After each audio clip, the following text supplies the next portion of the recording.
धर्म के नाम पर राजनीति करने वाली भाजपा सरकार अब वो फेल होती हुई दिखाई दे रही है, क्योंकि ना ही उससे धर्म संभल रहा है और ना ही उत्तर प्रदेश के मुख्यमंत्री ये दावा करते हैं कि अपराध मुक्त राज्य बनाने के साथ साथ उन्होंने उत्तर प्रदेश को सर्वश्रेष्ठ राज्य बना दिया है। उसी सर्वश्रेष्ठ राज्य में क्या कुछ हो रहा है, क्या कुछ घटित हो रहा है, इस पर तमाम लोग चुप्पी साधे बैठे हैं। प्रयागराज की घटना ने तमाम लोगों को झकझोर कर रख दिया, तमाम मासूम लोगों को मौत के घाट उतरना पड़ा। सोचिए सरकार की, प्रशासन की लापरवाही से कितना कुछ लोगों को नुकसान भुगतना पड़ा। इसके बाद आपको अयोध्या लेकर चलते हैं। अयोध्या, वही प्रभु रामलला की नगरी अयोध्या, जहां पर करोड़ों की लागत लगाकर बीजेपी ने किस तरीके से लोकसभा चुनाव को समेटने की कोशिश की थी, असल में वो उसमें भी फ्लॉप साबित होती हुई दिखाई दी। किस तरीके से अयोध्या में बच्चियों का लगातार बलात्कार किया जा रहा है, बच्चियों का शोषण किया जा रहा है। महिला सुरक्षा का जिम्मा तो उत्तर प्रदेश के साथ साथ पूरी बीजेपी सरकार जो है अपने सर पर लेती है, और देश के गृह मंत्री तो उत्तर प्रदेश में कई चुनावी सभाओं में कह चुके हैं कि महिला उत्तर प्रदेश में आधी रात को गहना लाद कर जा सकती है। सोचिए उसी उत्तर प्रदेश के अयोध्या नगरी में दलित बेटी के साथ हुई अमानवता और उसकी हत्या हृदय विदारक और शर्मनाक है। 3 दिनों से गूंजती बच्ची के परिवार की मदद की पुकार पर अगर प्रशासन ने ध्यान दिया होता तो आज उसके जीवन की रक्षा हो पाती। एक और बेटी के जीवन का इस तरह घिनौना अपराध से अंत हो गया। आखिर कब तक कितने परिवारों को इस तरह से रोना तड़पना पड़ेगा। बहुजन विरोधी भाजपा राज, खास उत्तर प्रदेश में दलितों पर लगातार अत्याचार हो रहा है। सोचिए दलित बच्ची के साथ बर्बरता हुई। तमाम लोग योगी सरकार से सवाल नहीं पूछेंगे, सवाल पूछा जा रहा है तो एक अयोध्या के सांसद से। अरे सीएम की भी जिम्मेदारी होती है, सीएम कोई भी चीज़ की रिस्पॉन्सिबिलिटी लेने के लिए तैयारी नहीं है। अगर वो कुर्सी पर बैठकर राज्य को नहीं संभाल पा रहे हैं तो मुझे लगता है उनको इस्तीफा दे देना चाहिए।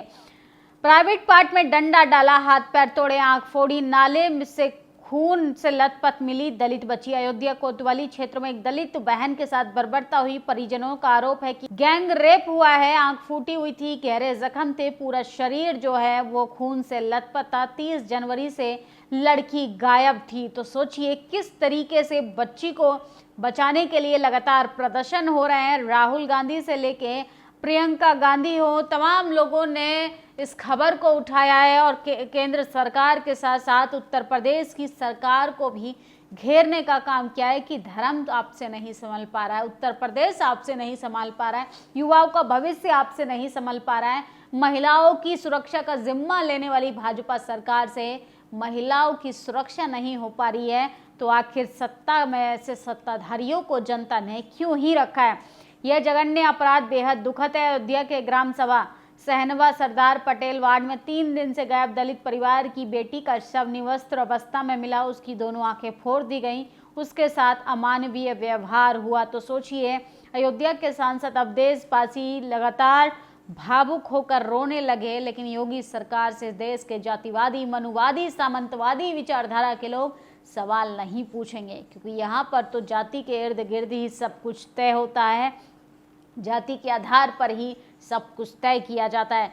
प्राइवेट पार्ट में डंडा डाला, हाथ पैर तोड़े, आंख फोड़ी, नाले से मिली खून से लथपथ बेटी। अयोध्या की दरिंदगी की हदें पार कर दी हैं और सोचिए किस तरीके से फूट फूट कर रोने लगे अवधेश पासी। उन्होंने कहा कि वो केंद्र सरकार से महिलाओं की सुरक्षा की जिस तरीके से लापरवाही हो रही है इसको लेके बात करेंगे। ये समाचार दुखद है और ध्यान देने योग्य भी है। महाकुंभ हादसे में मारे गए श्रद्धालुओं के शव लेने के लिए प्रयागराज में पोस्टमार्टम हाउस के बाहर परिजन लाइन लगाए खड़े हैं। परिजनों को शव नहीं दिया जा रहा। किस तरीके से लोग अपनों की लाशें तक नहीं जुटा पा रहा है।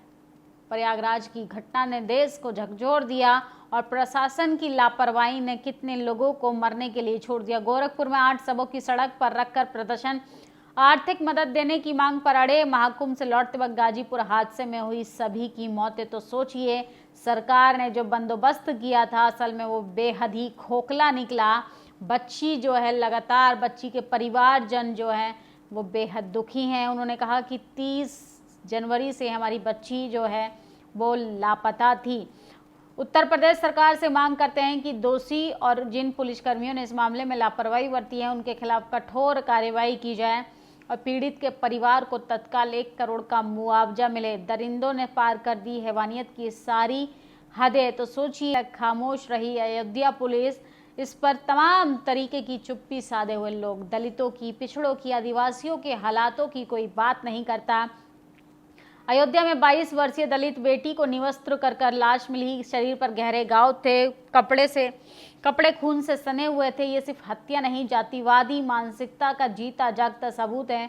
हमारी बहन बेटियां कब तक दरिंदों की शिकायत होती रहेंगी। धर्मस्थल से लौट रही बच्ची रास्ते में गायब हुई, अब उसकी लाश मिली है। तो सोचिए, ये है उत्तर प्रदेश जहां का डंका बज रहा है। लाशों के ढेर को विज्ञापन के नीचे ढक दिया गया। विज्ञापन का पैसा उसी जनता का था जिनकी ये लाशें हैं। हाथ पैर तोड़े गए, आंख निकाल दी गई, प्राइवेट पार्ट में डंडा डाल दिया। अयोध्या में दलित युवती की भयावह स्थिति जो है वो काफ़ी ज़्यादा भयानक है और गैंग रेप के बाद जिस तरीके से उसकी लाश मिली है, असल में ये जातिवाद को दिखाती है कि कितनी बेरहमी से दरिंदों ने उसके साथ बर्बरता की। चारों तरफ सन्नाटा है, चारों तरफ खामोशी है, क्योंकि इसका जवाब ना बीजेपी देने के लिए तैयार है, ना उत्तर प्रदेश के मुख्यमंत्री देने के लिए तैयार है। और इस देश की जातिवादी मीडिया मजाल इन सवालों पर सरकार को घेरने का काम करे। जब मीडिया ही सरकार के आगे नतमस्तक हो जाए, घुटने टेक दे, उस राज्य का, उस देश की डेमोक्रेसी का अंदाजा लगाइए कि वहाँ पर कोई भी सुरक्षित नहीं रहेगा। इन खबरों पर आपकी क्या प्रतिक्रिया, कमेंट बॉक्स में ज़रूर बताइएगा। शुक्रिया।